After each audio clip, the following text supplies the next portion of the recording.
김태준의 검은색 제네시스가 서울 외곽의 좁은 골목길을 지나고 있었다. 40살의 미디어 재벌은 핸들을 꽉 쥐었다. 손가락 마디가 하얗게 질릴 정도였다. 25년 만에 처음으로 그는 성심원으로 돌아가고 있었다. 그곳은 그의 어린 시절이 묻혀있는 곳, 아직도 악몽 속에 나타나는 그 보육원이었다. 차가 녹슨 철문 앞에 멈췄을 때 태준은 곧바로 내리지 못했다. 눈앞에 펼쳐진 건물은 세월의 무게에 짓눌린 듯 더욱 어둡고 침울해 보였다. 습기에 젖은 벽, 금이 간 창문들. 모든 것이 그대로였다. 아니, 더 나빠진 것 같았다. 그는 깊이 숨을 들이쉬고 발을 내디뎠다. 복도를 걸으며 그의 발걸음은 과거의 메아리와 함께 울렸다. 추운 겨울밤, 벽에 기대어 서 있던 벌, 결코 오지 않을 가족을 기다리며 올렸던 소리 없는 기도들. 복도 끝에는 오래된 명패가 걸려 있었다. 원장 박인숙. 태준은 무거운 문을 밀었다. 삐걱거리는 소리가 방 안을 채웠다. 책상 뒤에는 백발의 노인이 앉아 있었다. 허리가 굽고 코에는 안경을 걸친 채였다. 그의 눈빛은 흐릿했지만 여전히 엄격함이 남아 있었다. 실례지만 누구시죠? 노인이 물었다. 태준은 슬프게 미소 지었다. 저는 항상 마당 구석에 앉아있던 그 아이입니다. 기억 못 하실 수도 있겠네요. 김태준입니다. 박 원장의 눈에 생기가 돌았다. 세상에, 태준아. 내가 다시는 돌아오지 않을 줄 알았다. 두 사람은 오랜 시간 이야기를 나눴다. 원장은 들었고, 태준은 고백했다. 그에게는 모든 것이 있었다. 사업, 저택, 명성. 하지만 마음은 여전히 텅 비어 있다고. 그러다 태준이 물었다. 원장님, 이정훈 형은 아직 살아 계신가요? 저를 도와줬던 그분 말입니다. 원장의 얼굴이 어두워졌다. 정훈이는 반년 전에 배가 침몰하는 사고로 세상을 떠났다. 부인도 함께. 새 아이가 남았지. 큰 고모가 키우고 있는데, 엄하고. 술을 자주 마신다더구나. 아이들이 걱정이야. 태준은 주먹을 꽉 쥐었다. 목소리가 단호해졌다. 주소를 주세요. 정훈 형을 위해, 그리고 아이들을 위해 제가 해야 할 일이 있습니다. 태준은 보육원을 나서며 떨리는 종이 쪽지를 손에 쥐고 있었다. 주소는 불안정한 글씨로 적혀 있었다. 마치 원장의 손 자체가 그것을 쓰기를 두려워한 것처럼. 그는 차에 올라타 시동을 걸었다. 낮은 엔진 소리가 바람 소리와 섞였다. 심장은 싸움을 앞둔 소년처럼 요란하게 뛰었다. 그는 알고 있었다. 앞에서 그의 인생을 바꿀 무언가가 기다리고 있다는 것을. 길은 그를 서울 외곽의 낡은 저택으로 이끌었다. 황혼이 짙어지고 있었다. 공기는 가을의 습기로 가득했다. 태준이 높은 철제 대문 쪽으로 차를 돌렸을 때 갑자기 소리가 들렸다. 아이의 변덕도 아니고 고집으로 인한 울음도 아니었다. 그것은 숨막히는 절망적인 흐느끼는 소리였다. 남자는 급히 시동을 끄고 내렸다. 대문 앞에는 8살쯤 되어 보이는 소녀가 앉아 있었다. 창백한 얼굴에 헝클어진 갈색 머리. 그녀는 2명의 어린아이를 품에 안고 있었다. 쌍둥이, 남자아이와 여자아이는 젖은 담요에 쌓여 있었다. 그들의 뺨은 추위에 빨갛게 달아올랐고, 작은 몸은 떨고 있었다. 옆에는 더러운 옷가지가 든 가방, 흩어진 장난감들, 빈 젖병들이 널려 있었다. 그들 위로는 구겨진 코트를 입은 여자가 우뚝 서 있었다. 한 손에는 반쯤 비어있는 소주병을, 다른 손으로는 소녀를 마치 성가신 파리처럼 쫓아내고 있었다. 고모, 제발요, 소녀의 목소리가 떨렸다. 은서가 얼어붙고 있어요. 입술이 파래졌어요. 우리를 집에 들여보내 주세요. 제가 다 할게요.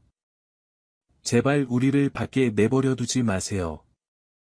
여자는 낮게 비웃으며 아기의 찬 웃음을 터뜨렸다. 내가 너희를 돌봐야 한다고 생각하니?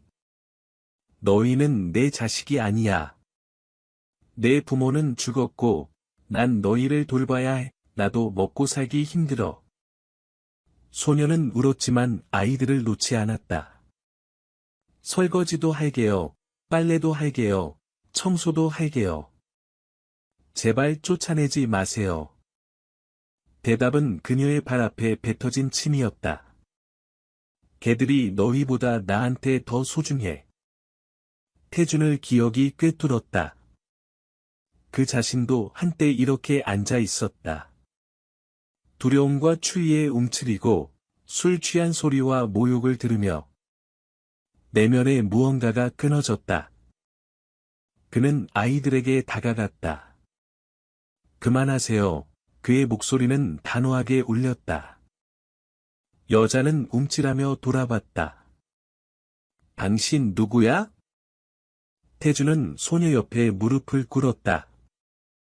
조심스럽게 그녀의 어깨에 손을 얹었다. 나는 내 아버지의 친구야. 그는 부드럽게 말했다. 이제 너희는 혼자가 아니야. 소녀의 눈물로 빨개진 눈이 희미한 희망의 불꽃으로 빛났다.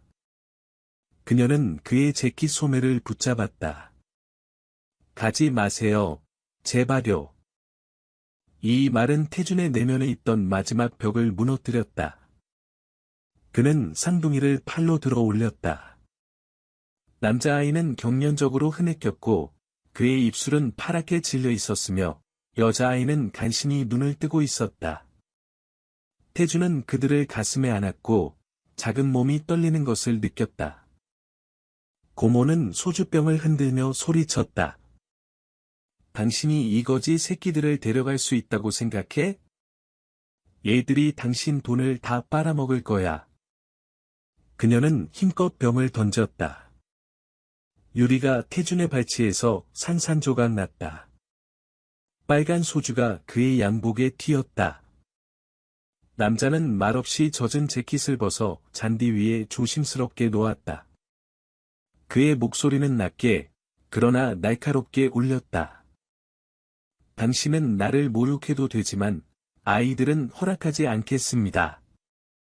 그는 소녀가 일어서도록 도와주고, 그녀의 손을 잡고 차로 향했다.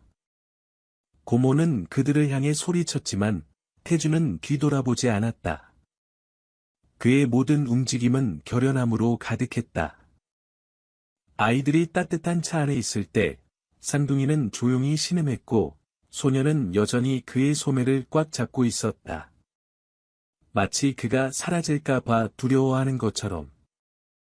태주는 시동을 걸었고, 바퀴가 젖은 아스팔트 위를 굴러갔다. 백미러에서 그는 소녀가 어린아이들을 흔들며 거의 들리지 않게 속삭이는 것을 보았다. 그때 그는 깨달았다. 이것은 시작이다. 쉬운 승리가 없는 긴 여정의 시작. 하지만 그는 더 이상 물러설 수 없었다. 차는 태준의 대저택 앞 철제 대문에 부드럽게 멈췄다. 밤이 서울을 차가운 안개로 감쌌다.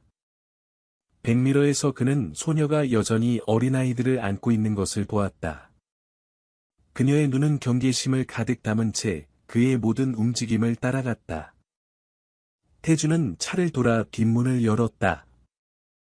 도착했어. 여기가 너희의 새 집이야. 그는 차분하게 말했다. 소녀는 움츠렸다. 남동생과 여동생을 더 꽉 안았다. 여기 너무 조용해요. 아무도 살지 않나요? 그녀의 목소리가 떨렸다. 살아, 그가 대답했다. 하지만 혼자. 이제는 달라질 거야. 저택 안은 깨끗함과 차가움으로 빛났다. 광택이 난 바닥은 샹들리에의 빛을 반사했지만 아늑함은 없었다. 태주는 소녀 지아가 조심스럽게 어린아이들을 소파에 앉히는 것을 보았다. 그녀는 단 한순간도 그들을 놓지 않았다. 마치 그녀의 작은 몸 전체로 그들을 지키는 것처럼. 태주는 당황했다. 그의 호화로운 집이 처음으로 낯설게 느껴졌다. 그는 서둘러 부엌으로 가서 분유캔을 꺼냈다. 언젠가 만일의 경우를 대비해 산 것이었다. 그의 큰 손은 서투르게 가루를 퍼냈다. 끓는 물이 튀었고 우유가 쏟아졌다. 이런 건 한 번도 해본 적이 없어. 그는 중얼거렸다. 하지만 믿어. 배울게. 지아는 불신의 눈으로 그를 쳐다봤다. 그가 젖병을 내밀자 그녀는 망설였다. 하지만 결국 받아서 남동생의 입술에 갖다 댔다. 민준이 탐욕스럽게 젖꼭지를 빨았다. 그녀의 눈에 놀라움의 그림자가 스쳤다. 마치 처음으로 어른이 그들을 위해 무언가를 해준 것처럼. 바로 그때 초인종이 울렸다. 태준이 문을 열었다. 문턱에는 그의 비서 김소연이 서 있었다.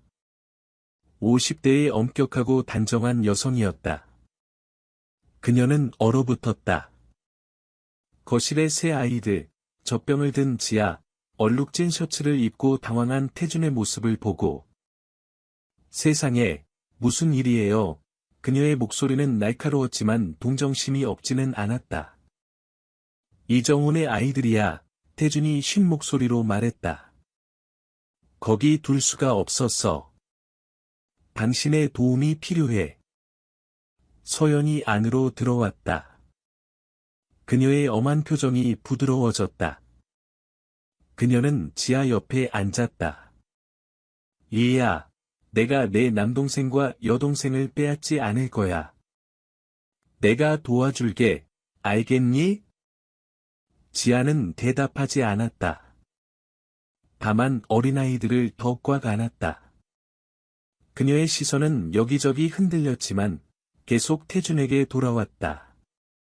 마치 그녀가 매달릴 수 있는 마지막 끈인 것처럼.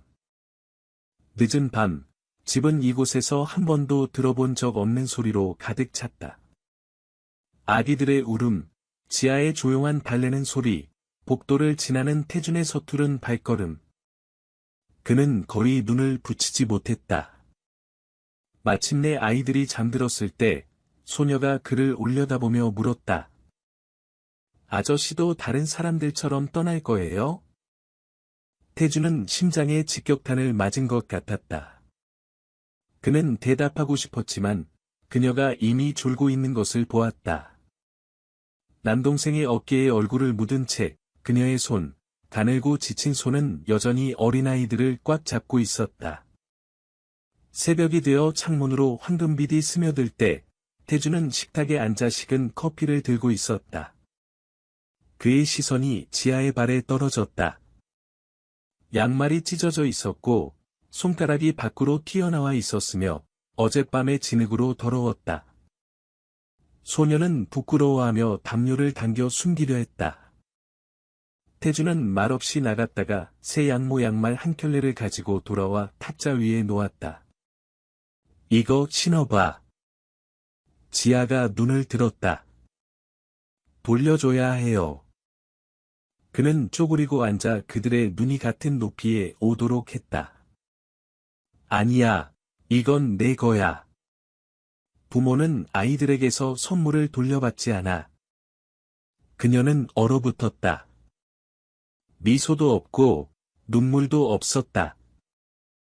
단지 긴 시선만. 하지만 그 시선 속에서 무언가가 열렸다. 한편 이 시 저택에서 고모 정숙은 서류 더미를 앞에 두고 탁자에 앉아 있었다. 맞은편에는 변호사 한민재가 있었다. 서울에서 의심스러운 평판으로 유명한 법률가였다. 저 부자가 내 아이들을 빼앗게 둘 순 없어. 얘들은 내 돈줄이야, 정숙이 외쳤다. 민재가 차갑게 미소 지었다. 진정하세요. 법은 당신 편입니다. 서류상으로는 당신이 후견인이에요. 소송을 제기하면 김태준에게 불리하게 작용할 겁니다. 정숙이 이를 악물었다. 필요한 건 다 해. 아이들과 돈을 돌려받아야 해. 다음 날, 태준은 소송장을 받았다. 후견권 이해 제기. 이정숙 대 김태준. 그의 심장이 조여왔지만 시선은 단호했다. 그는 잠든 쌍둥이와 옆에 앉아 경계하며 지키고 있는 지아를 보며 속삭였다. 정훈 형, 약속을 지킬게요.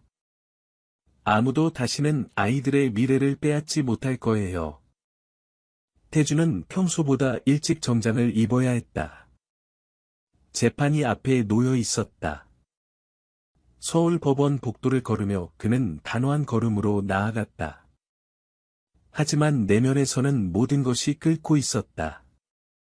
손에는 서류 폴더를 너무 세게 쥐고 있어 손가락 마디가 하얗게 질렸다.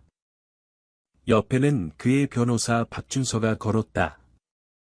40대의 건장한 남자로 짧은 머리와 주의 깊은 눈빛을 가졌다. 침착하세요. 그가 조용히 말했다. 진실은 스스로 말합니다. 우리의 임무는 아이들을 보호하는 것입니다. 태준이 고개를 끄덕였다. 하지만 심장은 조여왔다. 지아는 그의 재킷 자락을 붙잡고 단 한순간도 놓지 않았다. 그들 뒤로는 쌍둥이를 아는 서연이 걸었다. 법정 문이 열렸다. 안에는 수십 쌍의 눈, 긴장된 속삭임, 무거운 공기가 있었다. 판사, 50대의 키 큰 남자로 엄한 얼굴을 한 사람이 자리에 앉았다. 이 씨가 아이들의 후견권에 관한 재판을 시작하겠습니다. 그의 목소리가 울렸다. 먼저 정숙의 변호사 한민재가 일어났다. 비싼 정장을 입고 자만심 가득한 미소를 지으며 자신 있게 말했다. 판사님, 제 의뢰인은 아이들의 유일한 혈연 친척이자 법적 후견인입니다. 김태준 씨는 불법적으로 아이들을 데려갔습니다. 선의를 가장하여요. 본질적으로 이것은 유산에 접근하기 위한 납치입니다.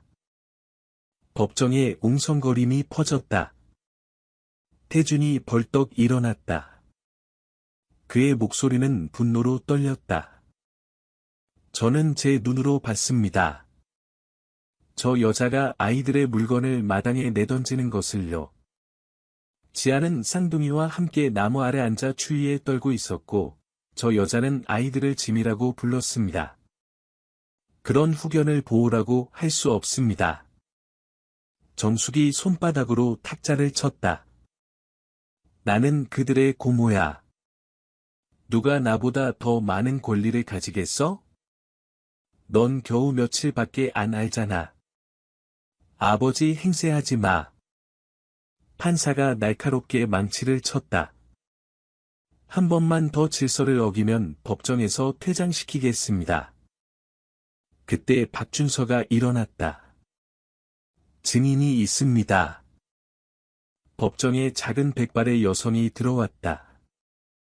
이 씨 가의 이웃 최영이었다. 그녀의 목소리는 떨렸지만 모든 말이 분명했다. 저는 종종 밤에 아이들이 우는 소리를 들었습니다. 정숙 씨가 아이들의 장난감과 물건을 길거리에 내던지는 것을 봤어요. 아이들은 대문 앞에 몇 시간씩 앉아 있었고 아무도 들여보내지 않았습니다. 정숙이 창백해졌다. 거짓말이야. 저 여자는 나를 질투해. 그녀가 소리쳤다. 맹세코, 이 모든 것이 사실입니다. 영희가 눈물을 흘리며 말했다. 더 일찍 경찰을 부르지 않은 게 후회됩니다. 법정에 소음이 일었다. 지아가 갑자기 소리를 지르며 태준에게 달려들어 그의 허리를 껴안았다. 그녀의 목소리가 법정에 울려 퍼졌다. 저는 이 아저씨와 있고 싶어요. 아저씨는 우리를 추위에 버려두지 않았어요. 침묵이 모두를 덮쳤다. 태준은 몸을 숙여 소녀를 꽉 안았다. 그의 눈에는 억눌린 눈물이 반짝였다. 절대 너희를 버리지 않을게, 그가 속삭였다. 판사는 오랫동안 침묵했다. 그런 다음 단호하게 말했다. 들은 증언을 바탕으로 임시 후견권을 김태준에게 넘깁니다. 지아가 안도의 눈물을 터뜨렸다. 서연은 쌍둥이를 더 꽉 안았다. 그녀의 눈에 기쁨이 번쩍였다. 정숙은 벌떡 일어났다. 그녀의 얼굴이 분노로 일그러졌다. 후회할 거야, 그녀가 태준을 보며 쏘아붙였다. 민재가 그녀의 어깨를 붙잡았지만 그의 시선 역시 얼음장 같았다. 밤에 서울 외곽의 바에서 정숙은 싸구려 소주잔을 앞에 두고 탁자에 앉아 있었다. 그녀에게 한 남자가 다가왔다. 단추가 풀린 흰 셔츠를 입고 교활한 눈빛을 가진 강태욱입니다. 그가 자신을 소개했다. 저는 패배를 승리로 바꾸는 법을 압니다.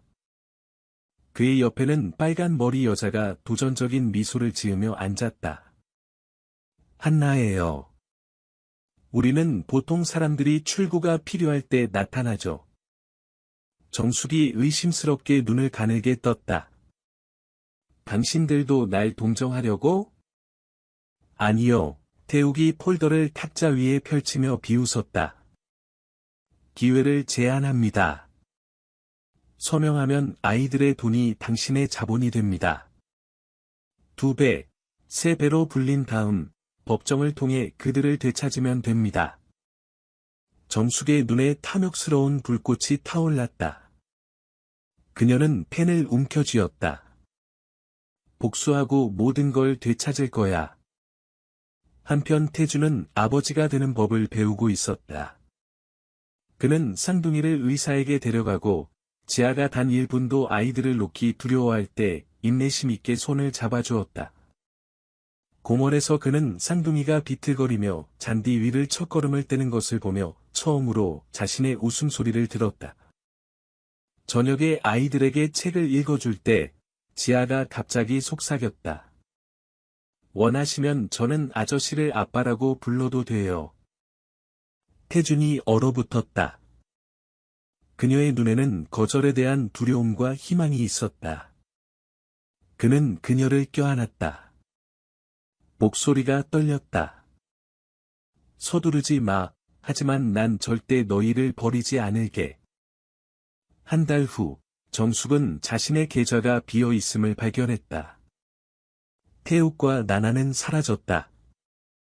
돈은 증발했다. 그녀는 소리를 지르며 잔을 벽에 던졌다. 안 돼, 이럴 수 없어. 아이들을 되찾을 거야. 들었어? 하지만 태준의 집에서는 그때 따뜻한 분주함, 웃음, 아이들의 발걸음 소리, 조용한 자장가가 흘렀다. 그는 처음으로 평생 찾아왔던 것을 찾았다는 것을 깨달았다. 하지만 어느 날 아침 문 앞에 형사가 나타났다. 김태준 씨, 조사를 마쳤습니다. 증거가 있습니다. 정숙 씨가 이 씨 가의 계좌에서 불법적으로 자금을 인출했습니다. 변호사 한민재도 위조에 연루되어 있습니다. 태준이 서류를 받았다. 그의 시선이 어두워졌다. 알고 있었어요. 그 여자에게 필요했던 건 아이들이 아니라 돈뿐이었다는 것을. 부엌에서 지아가 쌍둥이를 꽉 안은 채 모습을 드러냈다. 태준이 그녀의 어깨에 손을 얹었다. 다 괜찮을 거야. 약속해. 봄이 서울의 맑은 하늘과 부드러운 따스함을 가져왔다. 법원 계단에서 태주는 서류 폴더를 손에 들고 서 있었다. 옆에는 박준서가 있었다. 그들 뒤로는 쌍둥이를 아는 서영과 그의 코트를 꽉 잡은 지아가 있었다. 법정은 사람들로 가득했다. 판사, 엄하지만 지친 모습으로 판결을 낭독했다. 증거를 검토하고 아이들의 의견을 고려한 결과 이지아, 이민준, 이은서에 대한 영구 후견권을 김태준에게 넘깁니다. 웅성거림이 법정을 가득 채웠다. 지아가 두 손으로 태준을 꽉 붙잡았다. 그녀의 목소리가 떨렸다. 우리 정말 아저씨와 있을 수 있어요? 태준이 그녀를 꽉 안았다. 그의 눈에 눈물이 차올랐다. 있을 수 있는 게 아니야. 오늘부터 우린 가족이야. 박수 소리가 여러 줄에서 터져 나왔다. 서연이 조용히 숨을 내쉬며 쌍둥이를 더 꽉 안았다. 며칠 후 태준의 저택이 변했다. 침묵에 익숙했던 벽들이 이제 아이들의 웃음소리로 울렸다. 쌍둥이의 생일을 축하하는 소박한 파티에서 방은 풍선과 리본으로 장식되었다. 서연이 직접 구운 케이크가 탁자 위에 놓여 있었다. 태주는 의자에 리본을 묶으며 서툴게 미소 지었다. 높은 의자에 앉은 쌍둥이는 기쁘게 손뼉을 쳤다. 그리고 갑자기 둘 다 동시에 손을 뻗으며 말했다. 아빠. 방이 얼어붙었다. 태준이 멈췄다. 그런 다음 그의 눈에 눈물이 차올랐다. 그는 어린아이들을 안았다. 목소리가 떨렸다. 아빠가 여기 있어. 항상 여기 있을 거야. 지아는 옆에 서 있었다. 밝은 드레스를 입고 깔끔하게 빗은 머리로. 촛불이 꺼졌을 때 그녀가 태준에게 몸을 숙이며 속삭였다. 이제 버려질까 봐 무섭지 않아요, 아빠. 태준이 무릎을 꿇고 세 명 모두를 안았다. 눈물이 자유롭게 흘렀지만 그것은 행복의 눈물이었다. 나중에 저녁에 아이들이 잠들었을 때 그는 이정훈의 오래된 노트를 꺼냈다. 첫 페이지에는 친구의 손으로 쓰여 있었다. 믿음은 생명을 구할 수 있다. 태준은 노트를 오랫동안 들고 있다가 지아에게 건넸다. 내 아버지가 이걸 나에게 주셨어. 이 말 덕분에 내가 살아남았어. 이제 이건 내 거야. 잘 간직해. 지아가 노트를 가슴에 안으며 속삭였다. 약속할게요, 아빠. 태준이 그녀를 안으며 깨달았다. 원이 완성되었다. 정훈이 한때 말로 그를 구했다. 이제 그는 행동으로 아이들을 구한다. 다음날 집은 다시 햇빛으로 가득 찼다. 민준이 태준의 손을 잡고 첫걸음을 떼었다. 은서는 손뼉을 치며 웃었고 지아는 방을 뛰어다니며 전에 없이 맑게 웃었다. 태준은 그들을 보며 느꼈다. 그의 고통으로 가득했던 어린 시절이 마침내 치유를 받았다고. 그는 속삭였다. 정훈 형, 형이 저에게 이 가족을 주셨어요. 어떤 대가를 치르더라도 지킬게요. 벽에는 정훈과 그의 아내의 사진이 걸려 있었다. 그들의 미소는 마치 일어난 모든 일을 축복하는 것 같았다. 하지만 멀리 어두운 거리에서 차 한 대가 멈췄다. 안에서는 강태욱의 차가운 눈빛이 깜박였다. 그는 사라지지 않았다. 새로운 시련이 아직 앞에 있다. 태준은 이것을 몰랐다. 하지만 그는 준비되어 있었다. 이제 그는 더 이상 혼자가 아니었다. 여름이 서울에 찾아왔다. 태준의 집 정원은 아이들의 웃음소리로 가득했다. 민준과 은서는 잔디밭에서 비누방울을 쫓아다녔고, 지아는 그들이 넘어지지 않도록 조심스럽게 지켜보았다. 태주는 베란다에 앉아 이 모든 것을 바라보았다. 그의 가슴은 따뜻함으로 가득 찼다. 몇 달 전만 해도 상상할 수 없었던 장면이었다. 아빠, 봐요. 지아가 소리쳤다. 민준이 비틀거리며 그의 첫 공을 찼다. 태준이 박수를 치며 웃었다. 잘했어, 민준아. 하지만 행복한 순간은 오래가지 못했다. 저녁에 태준의 전화가 울렸다. 박준서의 목소리가 긴장되어 있었다. 태준 씨, 문제가 있습니다. 강태욱이 다시 나타났어요. 그는 정숙을 대리해서 새로운 소송을 준비하고 있습니다. 이번에는 당신이 아이들을 부당하게 영향을 미쳤다고 주장할 겁니다. 태준의 얼굴이 굳었다. 그들은 포기하지 않는군요. 더 나쁜 소식이 있습니다. 준서가 계속했다. 태욱이 아이들의 신탁기금에 접근하려고 시도하고 있습니다. 그는 정숙이 여전히 법적 권리가 있다고 주장합니다. 태준이 주먹을 쥐었다. 그들은 아이들에 대해서는 전혀 신경 쓰지 않아요. 오직 돈뿐이죠. 그는 창문을 통해 밖을 내다봤다.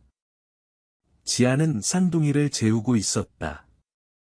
그녀의 얼굴은 평화로워 보였다. 처음으로 준비하겠습니다. 태준이 말했다. 이번에는 그들이 이기지 못할 겁니다.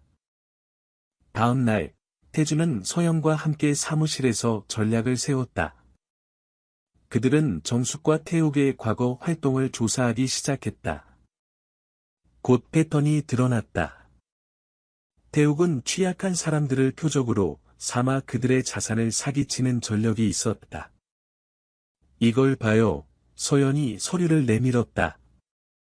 태욱은 지난 5년간 최소 3건이 사기 사건에 연루되었어요. 피해자들은 모두 고아나 노인들의 후견인이었습니다. 태준의 눈빛이 날카로워졌다. 이 증거를 검찰에 넘겨야겠어요. 한편, 정숙은 태욱의 사무실에서 초조하게 앉아 있었다. 왜 아직도 그 돈을 못 찾았어? 당신이 확실하다고 했잖아. 태욱이 차갑게 웃었다. 인내심을 가지세요. 법적 절차는 시간이 걸립니다. 하지만 걱정 마세요. 김태준이 곧 무너질 겁니다. 그는 책상 위에 파일을 두드렸다. 우리는 그가 아이들을 조종했다는 증인을 확보했습니다. 법원은 의심하기 시작할 겁니다. 정숙이 탐욕스러운 미소를 지었다. 좋아. 그 돈은 내 거야. 하지만 그녀가 모르는 것은 태준의 팀이 이미 그들의 계획을 파악하고 있다는 것이었다. 재판 날이 다가왔다. 이번에는 분위기가 달랐다. 법정은 언론으로 가득했다. 사건이 뉴스에 나왔고 많은 사람들이 결과에 관심을 가졌다. 정숙의 새 변호사가 일어나 말했다. 판사님, 김태준 씨는 순진한 아이들을 조종하여 자신을 선택하게 만들었습니다. 특히 지아는 어려서 쉽게 영향을 받을 수 있습니다. 법정에 웅성거림이 일었다. 지아가 태준의 손을 더 꽉 잡았다. 그녀의 얼굴이 창백해졌다. 그때 준서가 일어났다. 판사님, 우리는 정숙 씨와 강태욱 씨의 범죄 전력을 입증할 증거가 있습니다. 그는 서류 뭉치를 제출했다. 은행 기록, 증인 진술서, 사기 피해자들의 증언. 법정이 조용해졌다. 더 나아가, 준서가 계속했다. 우리는 정숙 씨가 아이들을 학대한 증거도 있습니다. 의료 기록에 따르면 아이들이 태준 씨의 집에 왔을 때 영양실조와 저체온증 증상이 있었습니다. 정숙이 벌떡 일어나려 했지만 태욱이 그녀를 붙잡았다. 그의 얼굴도 창백해졌다. 판사가 서류를 천천히 검토했다. 법정은 숨죽인 듯 조용했다. 마침내 판사가 입을 열었다. 증거가 명확합니다. 정숙 씨는 아동학대와 금융사기 혐의로 기소될 것입니다. 강태욱 씨도 공모 혐의로 조사받을 것입니다. 그가 망치를 두드렸다. 김태준 씨에 대한 모든 혐의는 기각됩니다. 영구 후견권은 확정됩니다. 법정이 폭발했다. 기자들이 메모를 휘갈겼고 방청객들이 박수를 쳤다. 지아가 태준에게 안기며 울음을 터뜨렸다. 아빠, 우리 진짜 안전한 거예요? 태준이 그녀를 꽉 안았다. 그래, 이제 아무도 우리를 갈라놓을 수 없어. 경찰이 정숙과 태욱을 체포하러 왔다. 정숙이 발버둥치며 소리쳤다. 이건 불공평해. 내 돈이야. 하지만 아무도 듣지 않았다. 그녀는 결국 자신의 탐욕의 대가를 치르게 되었다. 법정을 나서며 태준은 처음으로 진정한 평화를 느꼈다. 지아가 한 손을 잡고 서연이 쌍둥이를 안고 다른 쪽에서 걸었다. 언론이 그들을 둘러쌌지만 태준은 단순하게 말했다. 저는 제가 받은 사랑을 돌려주고 싶었을 뿐입니다. 이 아이들은 제게 인생의 의미를 가르쳐줬습니다. 집에 돌아와서 태준은 특별한 저녁을 준비했다. 테이블에는 아이들이 좋아하는 음식들이 가득했다. 떡볶이, 치킨, 과일들. 오늘은 축하하는 날이야, 태준이 말했다. 우리가 진짜 가족이 된 날을. 민준과 은서가 손뼉을 치며 가족, 하고 외쳤다. 저녁 식사 후, 태준은 새 아이를 거실로 데려갔다. 그는 무릎을 꿇고 그들과 눈높이를 맞췄다. 너희에게 물어볼 게 있어. 그의 목소리가 떨렸다. 내가 너희의 진짜 아빠가 되면 어떨까? 법적으로 말이야. 입양을 말하는 거야. 지아의 눈이 커졌다. 진짜요? 우리가 정말 아빠의 아이가 될 수 있어요? 그래, 태준이 미소 지었다. 너희의 성도 김씨가 될 거야. 김지아, 김민준, 김은서. 우리는 영원한 가족이 되는 거야. 지아가 그에게 안기며 울었다. 네. 1000번이라도 네예요. 쌍둥이도 정확히는 이해하지 못했지만 언니의 기쁨을 느끼고 함께 웃었다. 그날 밤 아이들이 잠든 후 태준은 정훈의 사진 앞에 섰다. 형, 약속을 지켰어요. 그가 속삭였다. 형의 아이들은 안전해요. 사랑받고 있어요. 그리고 저도 이제 온전해졌어요. 형이 저를 구해준 것처럼 이 아이들이 저를 구했어요. 창밖으로 여름밤의 별들이 빛났다. 미래는 여전히 불확실했다. 도전은 있을 것이다. 하지만 이제 태준은 혼자가 아니었다. 그는 자신의 빈 어린 시절이 마침내 의미를 찾았다는 것을 깨달았다. 그 모든 고통은 그를 이 순간으로 이끌었다. 사랑이 필요한 아이들을 구하고 그 과정에서 자신도 구원받는 순간으로. 다음날 아침, 집은 활기로 가득했다. 지아가 아침 식사를 도왔고 쌍둥이는 장난감을 가지고 놀았다.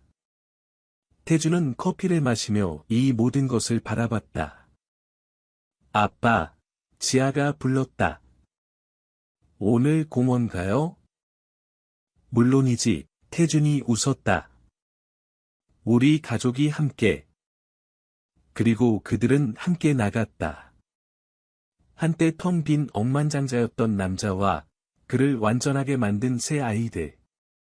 손을 잡고 웃으며 마침내 집을 찾은 사람들처럼.